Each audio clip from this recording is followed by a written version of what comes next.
I am Marcus James Dixon with Gold Derby, and we would like to welcome Volker Bertelmann to our Film Composers Oscar Shortlist panel for his work on Netflix's All Quiet on the Western Front.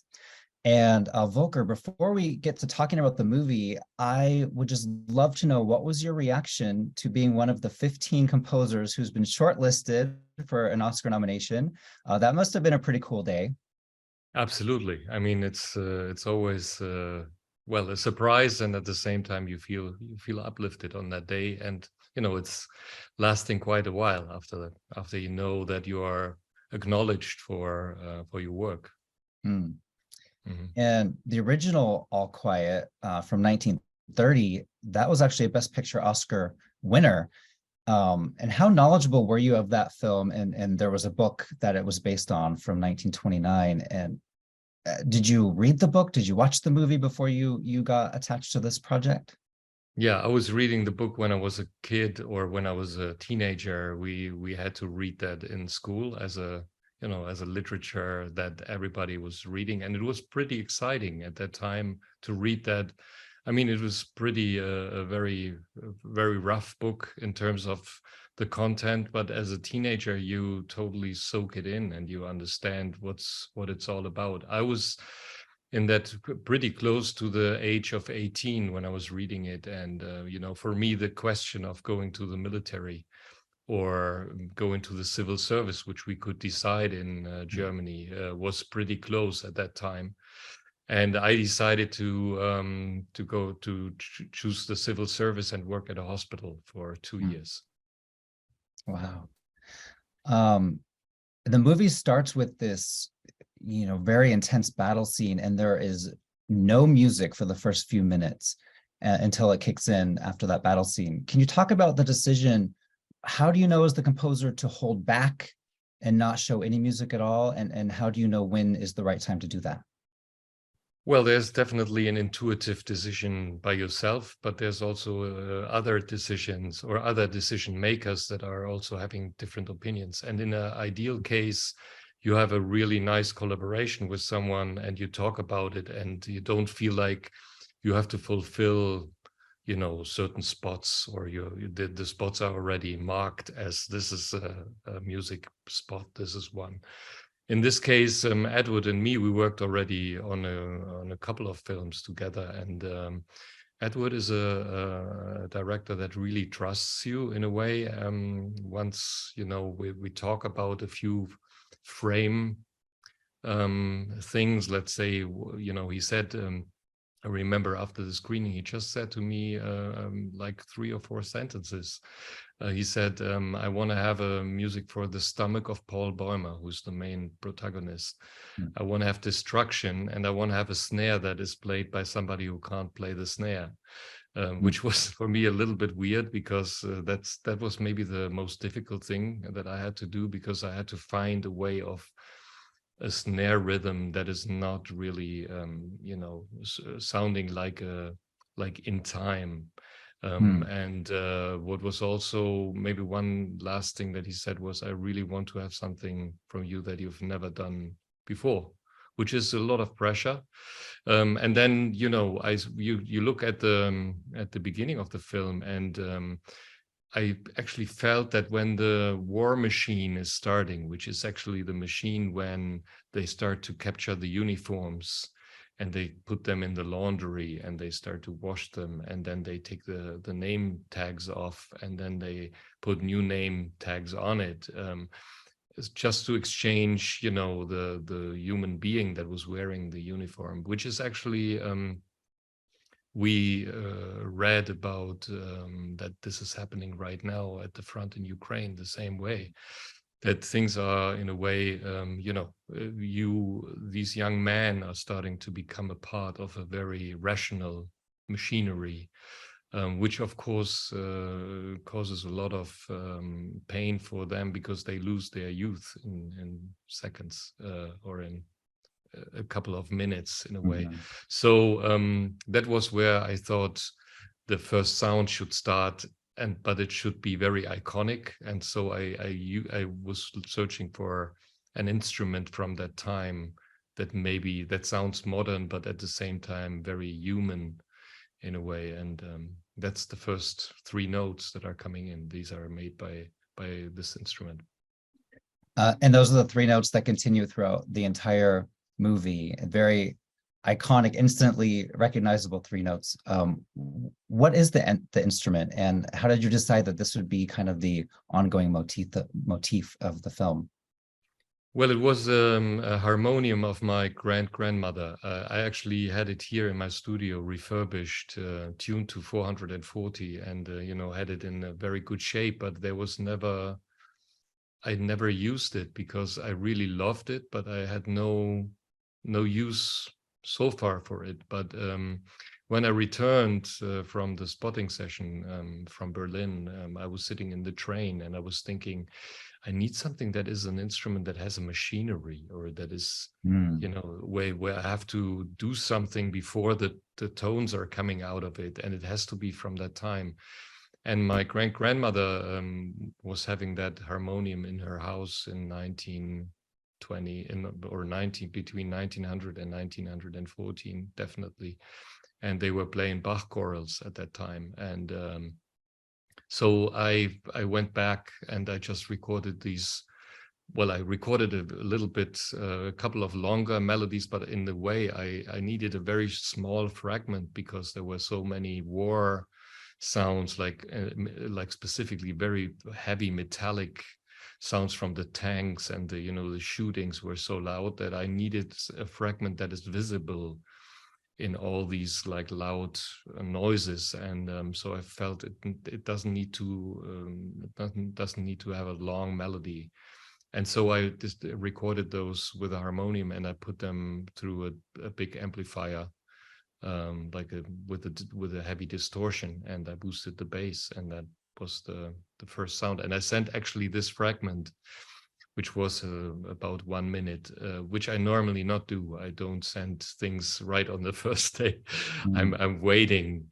But in this case, I really was convinced that this could work, and I wanted to be sure that Edward is happy with that motive. And he was sending me on the next day, he was calling me, and he said, we're sitting here in our living room and we're listening to this piece. It sounds like Led Zeppelin. It's really heavy, and we really love it. You can feel the gravity of the War Machine. And so I was very happy about that. I'm glad he said that, because I also got like a rock feel from those notes. Mm-hmm. And you previously worked with him on Your Honor and Patrick Melrose. Can you talk about your guys' working relationship, and how involved is he on the music side? Does he give you a lot of advice, or is he more like just receptive to what you have to say? Well, I would say he's very musical, but he's not, he's not really giving me like a lot of things where he's pushing me towards something. The only thing he wants is, that I'm not working only with my left hand. He wants to have me full on in the work, and he wants to have something that is special, or that there is a research in the process.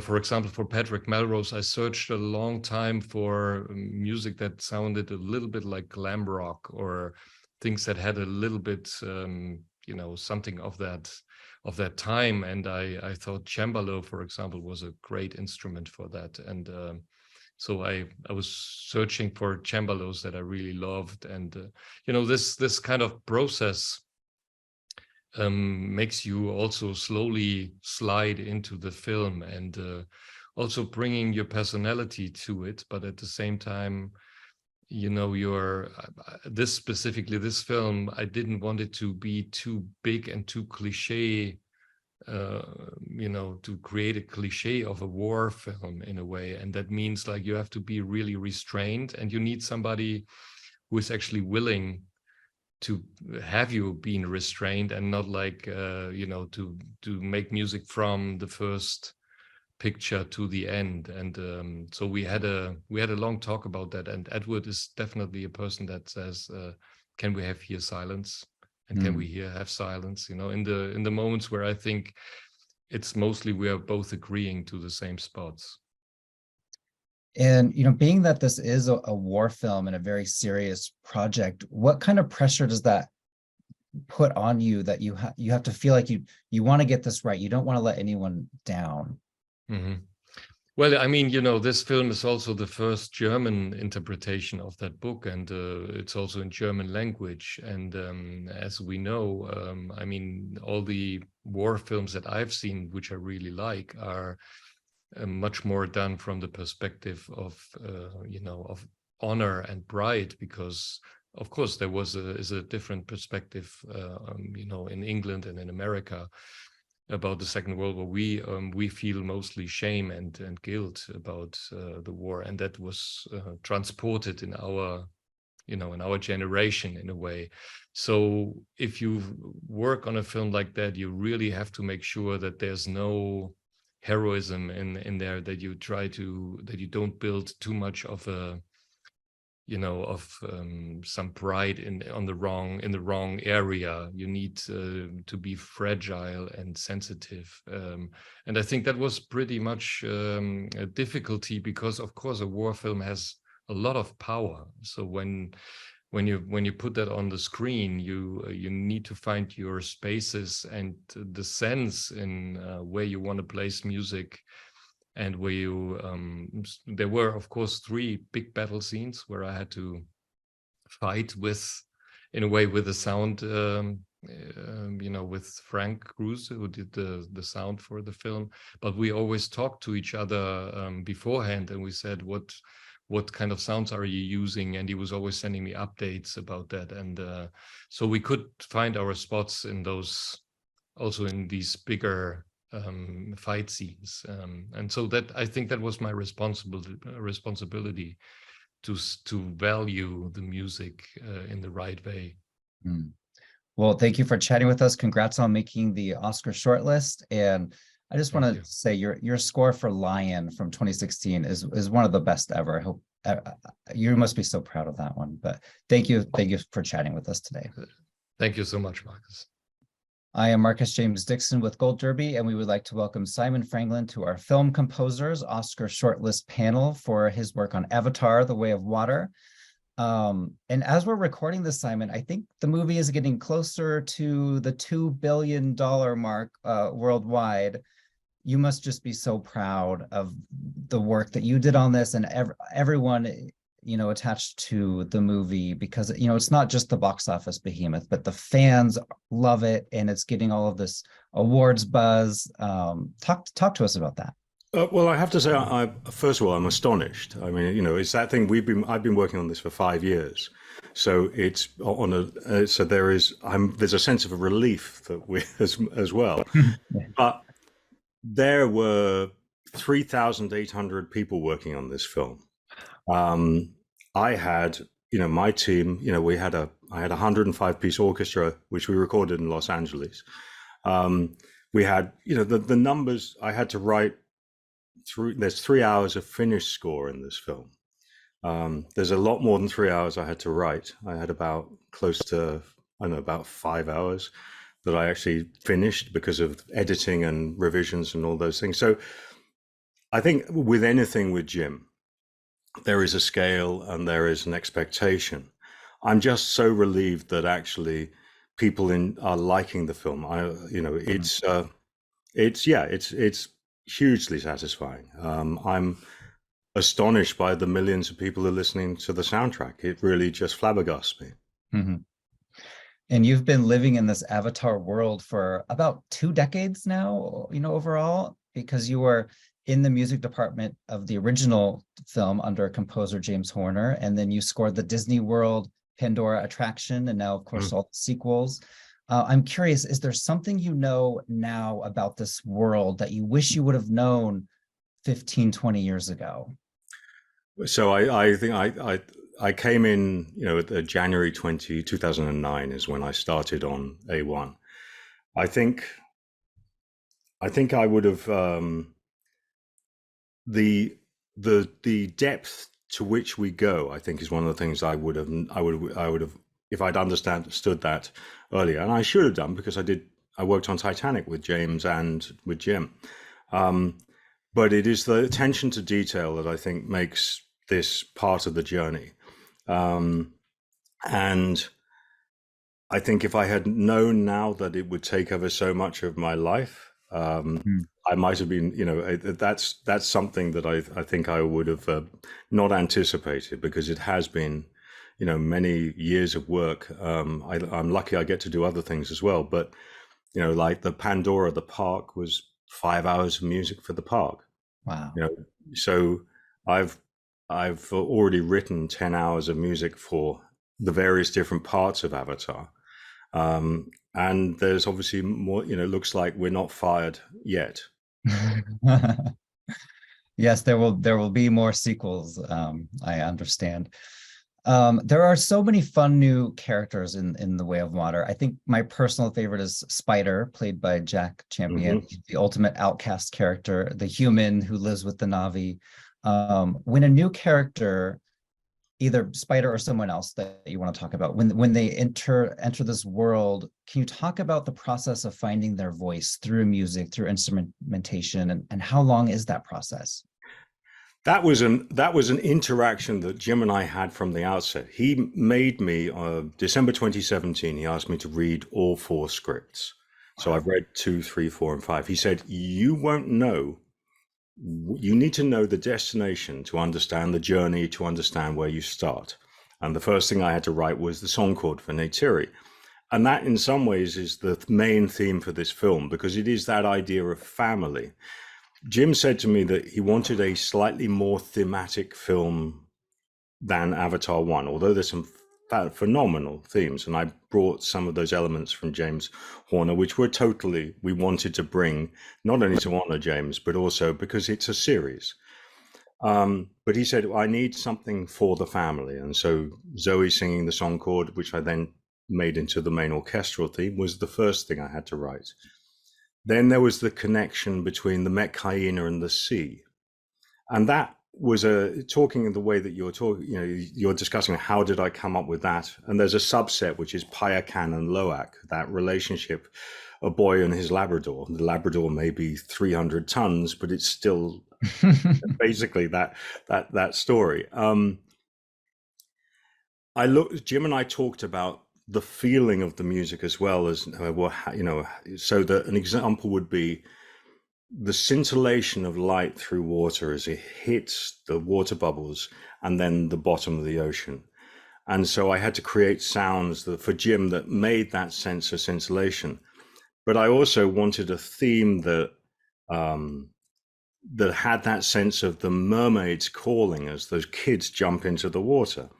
And so those are the sort of things that we talked about thematically, is how do you connect? Because there has to be that sense of a theme that you can use often, because Avatar requires, so should we say, longer themes than many other films, so that my themes tend to be more extended.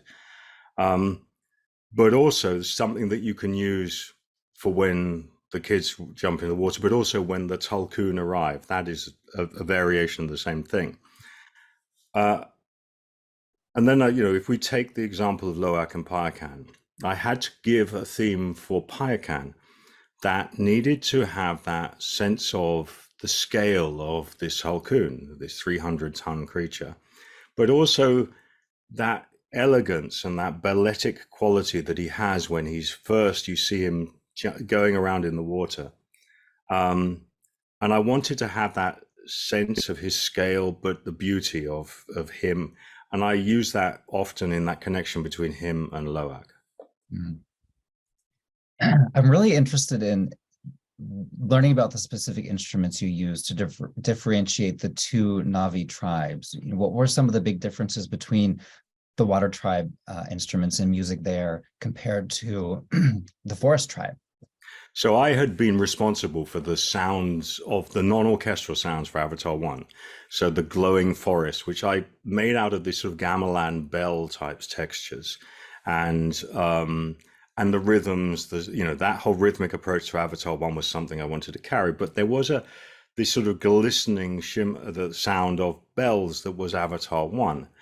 And the percussion often had that little bit of a metallic edge. the Metcaina are a tribe of the sea. And I decided that we would take them as being slightly, I don't want to say less sophisticated, but a more traditional tribe. And so I looked at the materials that I might be able to use for instruments. And so we created a load of instruments using bamboo and wood. I worked with a great guy called Chuck Jonke here in Los Angeles. We created a whole raft of sounds using clay pots, using bamboo, using different types of things, but nothing metallic, so that I could get a different texture to the rhythmic approach that I was doing, and also to the woodwinds, because woodwinds are a big part of Avatar, the sound of high whistles and things.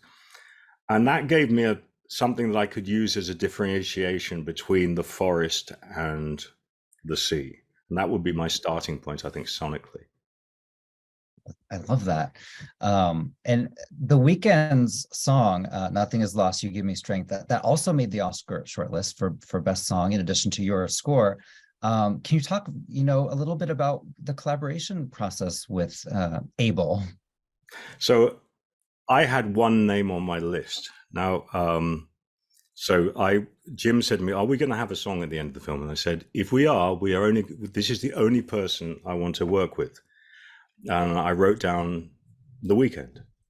And so we contacted him, and he was touring, and he said, when he sort of got a break, he went to New York and he saw the film with John Landau, the producer. And then we started this collaboration thing in September, where initially he was in New York. So he and Swedish House Mafia, who were also producers of the track with me and wrote the music with me, I sort of do the more musical side, the stuff. I brought the film with me, and they brought the sound of the Weeknd track with them. And then Abel wrote melody and lyric on top. And they sent me a track. And I thought, this is great. Okay, they sent me some more material.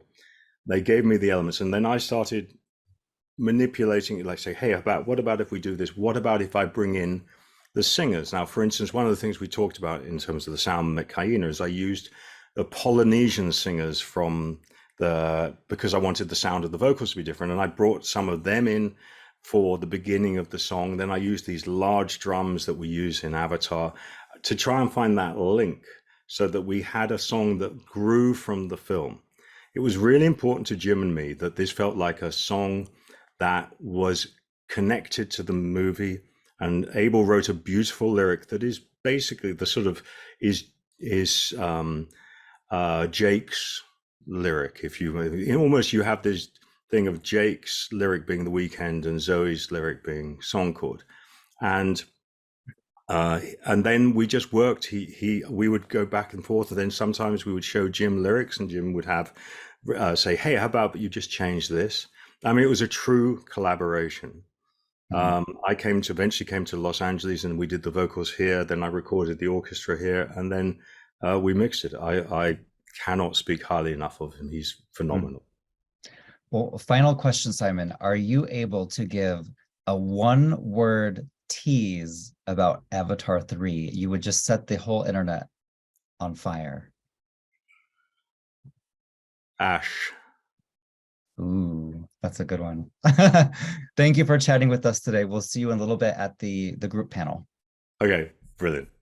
I am Marcus James Dixon with Gold Derby, and we would like to welcome Nathan Johnson to our Film Composers Oscar Shortlist panel for his work on Netflix's Glass Onion, a Knives Out mystery. And Nathan, congrats on the shortlist mention at the Oscars.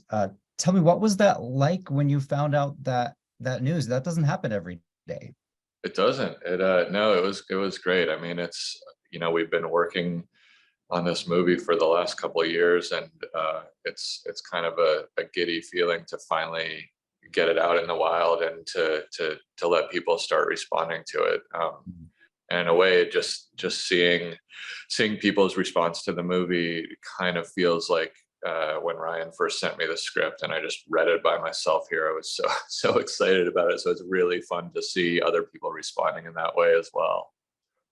Did you ever think, 3 or 4 years ago when you were scoring the first Knives Out, that you would be doing the second and then maybe future Knives Outs as well? I mean, we were not thinking about these as anything more than Knives Out. So it's been really fun. But also I think it's a testament to Ryan when, when he did send me the script, I was so excited because not only is it a whole new cast, but it's a whole new structure. Even the way the movie's structured tonally, it feels so vastly different from the first one. And for me, that means we get to kind of play in the same sonic world that we set up, but essentially we get to do a brand new score for this. Mm-hmm. And how did you go about creating the new score, but you have to make sure it sounded similar to the first one because of the, it's a franchise basically, and you don't want to repeat yourself though. So it must have been interesting conversations you guys had. Yeah, I mean, I think the way we keep it in the sound world is sort of sonically, and it's something that we were really excited about with the first one. We were talking about, let's do a full orchestra, but let's have precision be the defining thing for this. So it's not like an atmospheric washy wall of sound. Every section we can hear the players, but also we can hear the imperfection. We can hear the scratch of the bows on the string. We can hear the breathing of the wind and the brass players. And so that world to me, I mean, I love imperfection in music. And that's been something just since I was a kid that I enjoyed. So it feels really rewarding to be working with some of the best players in the world, but to kind of take approaches and use techniques where it feels very, very human. So that, that I think that sound world is in the same place, but for Knives Out, it's, the first thing Ryan and I talked about was we want to kind of put a flag in the ground that this is going to be welcoming everybody on this lush sort of almost old Hollywood grand classic journey. We were talking about scores that we loved growing up, Nino Rota's score for Death on the Nile, and kind of these classic Italian composers who really put melody and thematic writing at the forefront. And to me, that just kind of is the most exciting sandbox to get to play in with these worlds. And before the movie came out, you did an interview with one of my colleagues, Chris Rosen, and you talked about how a character might be stealing another character's music cues. And I know you couldn't say anything because the movie hadn't been released, but now that it's been out, and I assume everyone has watched on Netflix or in the theater, can you talk a little bit more about that aspect? Yeah, so these movies are very fun. Obviously, also there's the mystery and the ominous sense, but the thing that I've realized is, everything sort of hinges on the audience's connection with the protagonist, and the protagonist is not Blanc. It's not the detective character. In this movie, the protagonist is Andy, and Janelle Monáe's character, and she starts as very much an outsider, but by the halfway through point, she's very much our protagonist. And so Andy's theme is, it has to be this theme that can keep morphing throughout the movie as we keep learning more things about her. It needs to be very powerful yet vulnerable at the same time. It needs to be ominous yet romantic.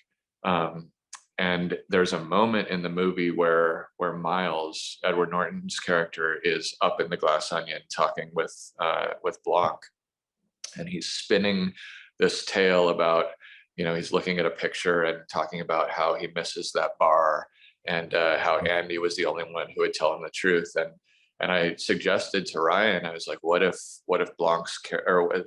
Miles's character steals Andy's theme here, sort of in the way that he stole her company, and also because he's kind of spinning this tale to Blanc. And for me, as I was thinking about his character, it seemed appropriate that Edward Norton talked about Miles as being the kind of character who never had an original thought in his life. And it just seemed really appropriate to me that as he's talking about this very vulnerable moment, that he would need to tap into Andy's character to sell that story to Blanc. I love that so much. I can't wait to go back and watch those scenes. I want to see how it plays out. And Janelle Monáe, just as a side, this is the best I've ever seen her. Oscar voters, please don't forget her. Yeah, she is really, really phenomenal on this. And the great Daniel Craig is also phenomenal. He's back as Detective Benoit Blanc. He solves the most unsolvable crimes. He's such a fun, original character. How do you go about coming up with his theme? What instruments do you use to bring that across? Yeah, so Blanc has a few motifs that we hear in the first Knives Out and that come forward just for moments in this one. I think one of the things about Blanc that I love is that he is constantly kind of reinventing himself based on what he needs other people to believe about him. His whole goal is to peel back the layers, to kind of pull at this thread and find out what's going on. And when I'm writing for Blanc, I'm kind of imagining just this little wry smile.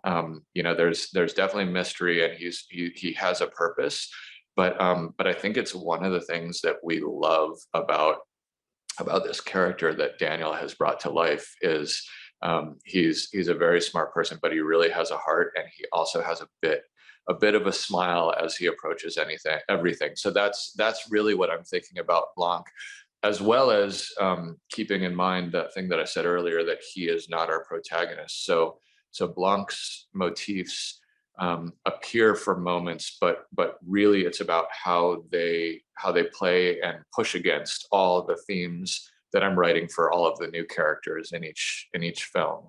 Mm.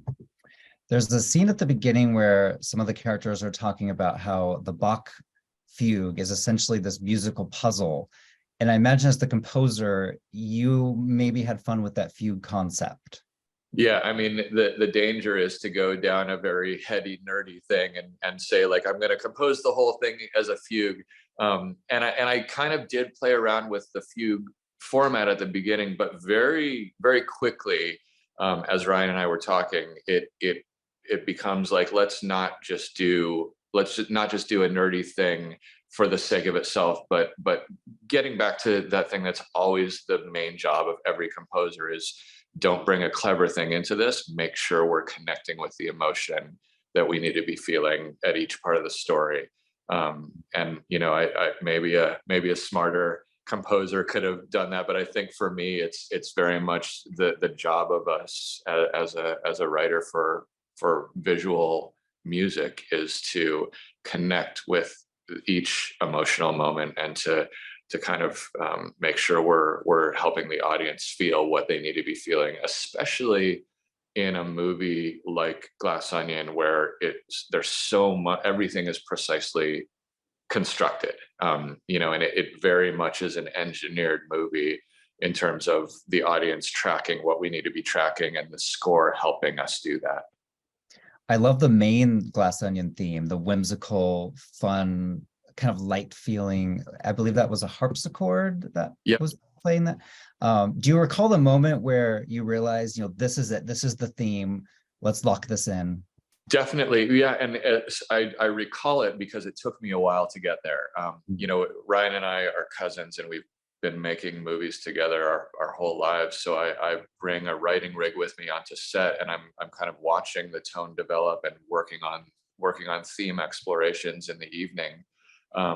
And I wanted to try to crack the main theme first, and it took a couple tries, but I remember when I finally played it for Ryan, and it's that thing that as a composer you hope to see in your director's eyes. They kind of light up, and you realize, I don't consider my job necessarily to just be bringing what I want to bring to the table. I really consider my job to be, how do I get inside the director's brain and somehow partner with them to tell the story that ultimately that they're wanting to tell. But I remember that moment and his eyes lighting up, and in a way that kind of unlocked tonally the entire movie. Once I understood that, then I understood, okay, now I know what the whole movie is going to feel like. Well, thank you for chatting with us, Nathan, and best of luck going forward at all these award shows coming up. Can't wait to see what happens. Thank you. I am Marcus James Dixon with Gold Derby, and we would like to welcome back to our Film Composers Oscar Shortlist panel, Volker Bertelmann for All Quiet on the Western Front, Simon Franglen for Avatar: The Way of Water, and Nathan Johnson for Glass Onion, a Knives Out mystery. And gentlemen, I would love to get the ball rolling with finding out from each of you what film score growing up made such an impression on you that you decided this is what I want to do with my life. Is there one or two that you want to name drop? For me, I think Jurassic Park 1993, John Williams, was such an epic score. I bought the cassette and I would listen to it over and over and over. So Volker, let's start with you. Well, when I was born in a German countryside, but there was the best cinema that was always voted for the best cinema in Germany. And so when I was a kid, I went there a lot of times. And my first film actually that had impressive music in there was Indiana Jones, that I saw, the very first one. And as a kid, I was completely impressed by that, and I wanted to, make more and listen more and more to film music from that time onwards. And Chris Beecham, who's watching us here, that's his favorite movie of all time. What about you, Simon? I'll go with two. There's a Battle of Britain, which it has in. William Walton wrote this amazing scene. They're called The Battle in the Air, and it's a music montage, and it was just astonishing. It's an astounding piece of music. It didn't do the whole score, but that one just brought me in because the music drove you through this 6 or 7 minute sequence. And then the other one, being that I'm a synthesist, then it has to be Blade Runner. The original Blade Runner is one of those scores that you go, not only am I not worthy, but I just could bathe in this. I thought that what Vangelis did, and he managed to create a world sonically that was unlike anything else that was out there at the time. And I think that is the mark of true greatness. And Nathan? Two jump to mind for me as well. I think The Mission by Morricone was something that I remember being young and feeling music jump off a screen in a way that I hadn't noticed perhaps before.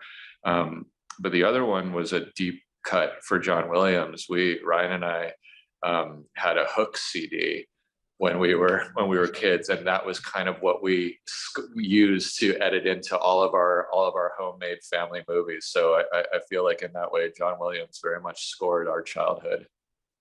I have argued with people about whether Hook is a good movie or a bad movie. I think it's phenomenal. So there you go. Do you all have a favorite genre of music to write for? Or conversely, is there a genre you haven't yet written for that you're just itching to do it someday? Maybe Simon, we'll start with you. A noir. I would love to do a noir. I mean, there's, talking of films you love, there is Touch of Evil, with Henry Mancini's score there, which is an astonishing work with Johnny Williams playing piano. But I would love to do a noir. Nathan? I think the main thing I want to do is a musical. And I kind of come from a songwriting background, but Ryan and I have talked about doing a musical together for a long time. And that is definitely on our to-do list. I could see Knives Out 3 being a musical. It probably won't be in the Knives Out world, but that would be ridiculous. And Volker, what about you? Well, I would love to work maybe on an animation movie that I haven't done yet. But at the same time, I love actually challenges. Mostly when I'm getting asked for something where I'm getting afraid, I rather say yes and just hiding for a couple of days, and then I'm trying to get back to the challenge, because I think I feel the life on Earth is actually therefore to grow, like as a person, but also as a musician, and I think when you always do the same thing, you get a little bit stuck. So I love actually to get more challenges, hopefully. And all of your movies were made, during the COVID pandemic. And I'm curious, since you work with so many, dozens, if not hundreds of musicians and technicians on a day-to-day basis, how did your productions, how were they affected by the pandemic? Simon, how about you? I think it's fair to say that I lived severance for 6 months. And I wish I was kidding. I went down to New Zealand on January the 6th, and we built an ad hoc studio down the hall from Jim Cameron so that I could work there. And for the first 2 or 3 weeks, he would just, wander down and we would talk and we would work, and it was great. And then New Zealand went into an orange alert. And to keep the production going, we all went into work bubbles. And those bubbles, in my case, were 3 other people.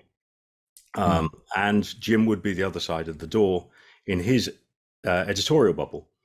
And there, I stayed in those bubbles for 5 or 6 months. And I would get up in the morning, I would cycle around the bay to my studio, I would work, and I would cycle home, and I would get in the elevator and go upstairs and go to sleep, and then repeat the next day. And we had this weird situation where sometimes Jim and I would be collaborating on Zoom. I could hear him through the door, and then half a second later, I could hear him through the Zoom because there would be a time lag. And so I think then obviously the thing that we all suffered from, which is that orchestras have to socially distance, we have to separate out all our sections. I think that I'm astonished, I think it's been tough for us all, but I think I'm very glad we're coming out of this. Oh yeah, me too. Volker, what about you? Well, I recorded in London at Air Studio with the LCO, with the London Contemporary Orchestra, and I really loved, working with them because I had the feeling they were the right guys to do a lot of glissandos and weird pitch stuff that sometimes with other orchestras maybe creates a little bit of irritation because they want to be very in pitch, So I tried that, and I was very desperate that we can work in the same room, but then just right before the recording, I couldn't travel to London because I couldn't go there.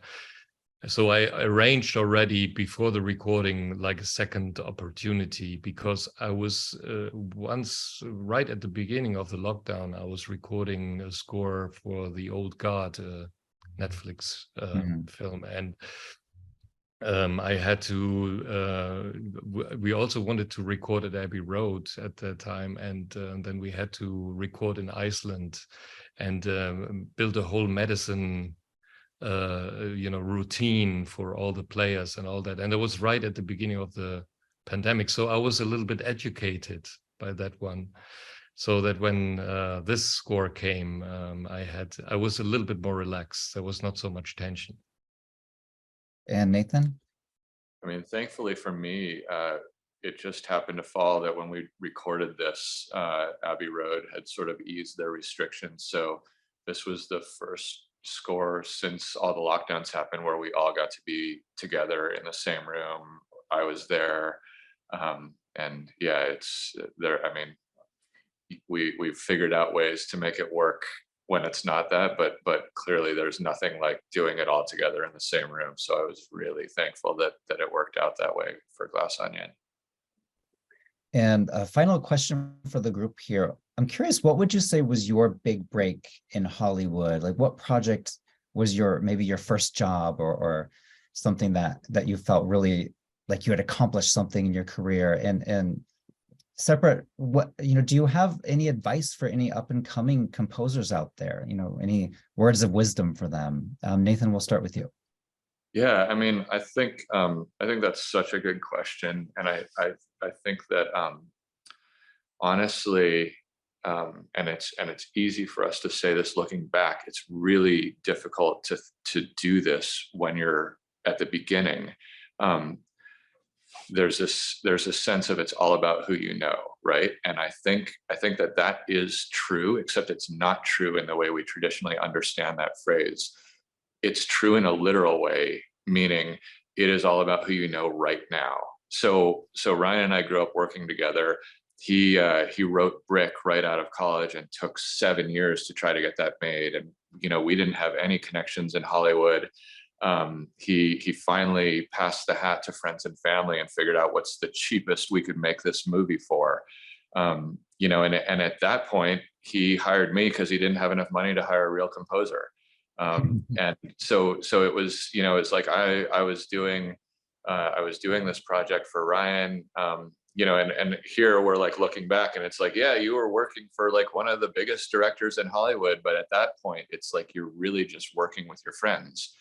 And I think that that's so important for a starting composer. It's like, it's all about who you know. How do I get to know someone that I think is important right now? And that's that's the wrong way to approach it. It is about who do you know that's making a DIY movie in their dorm room? Who do you know that is helping someone else on an orchestral project? Those are the places to start working, I think. And if hopefully if you are good to work with, and if you write something that somebody likes, then people say like, oh, let's work with that person again. It's very much a growing thing that starts from immediately right around you, I think. And Volker, how about you? Well, when I was till 2000. Well, still I'm a performing artist, and I'm doing a lot of concerts in the year. And when I was playing in Melbourne in 2016, you know, Garth Davis, the director of Lion, came to me after the concert, and he said, "I really love how your sounds are on the prepared piano. I would love to have you for the first half of Lion." As a composer, and that was for me, in a way, I would say, the first time that somebody asked me to work on his film, and I was really thrilled by that, and I had to learn from scratch. I mean, I had no idea what a cue sheet is at that time. You know, I have a lot of instruments here, but mostly all the instruments are for my records at that time. And then I would say, by seeing that and looking backwards, I have to say it's always important that you work and work and work in all sorts of different situations, and prepare yourself when the luck is knocking on your door, that you are relaxed and that you're not like, you know, because I think you can prepare yourself by just you know, thinking big in a way, and you know, preparing yourself that when someday somebody calls you, that you're able to actually fulfill the job. And I think that's what I'm doing right now as well. I'm trying to figure out where I want to be next, and then I'm preparing myself that once the situation will come, that I'm not struggling. And how about you, Simon? Well, I come from a slightly different world, in that I was like one of several other composers. I was a session musician for many, many years. And so I was lucky. I got to work with lots of my heroes. I was here in Los Angeles. And, you know, my first film I ever worked on was Dancing with the Wolves with John Barry, and those sort of things. But I sort of like made a choice. I liked working at the very top level. And so it was very difficult for me to accept some of the films I was being offered as a composer, which were, say, you have something that is the sort of thing you get as a start as a composer, when you're getting offered something that is a major film that's out there. But I would say that the one advantage of that is that I had this huge library of books that I sort of assembled as I worked, because I also have the curiosity gene. I think something that Volker talked about, which is I think we all have. I think Nathan, I'm sure the same thing is part of what we like, is that idea of doing lots of different things. And in terms of advice I would give to people, I think the answer, first of all, is to say yes to everything, because you never know where the path may lead. There are any number of times where you say yes to something that is microscopically small, that you don't think is worth anything, but then you discover that man or woman is suddenly become, she or he is doing this film over here, and they remember what you did, and would you like to work on this? And I think that would be the key, is it's yes. It's yes to everything until you can get to a point of saying no. Well, thank you all. This was so enlightening. I can't wait to rewatch your movies now with all of this, you know, these new information that I have about all of your beautiful scores. Best of luck at the award shows coming up, and we'll see you next time. Thanks, Thank you, Marcus. Thanks very much indeed.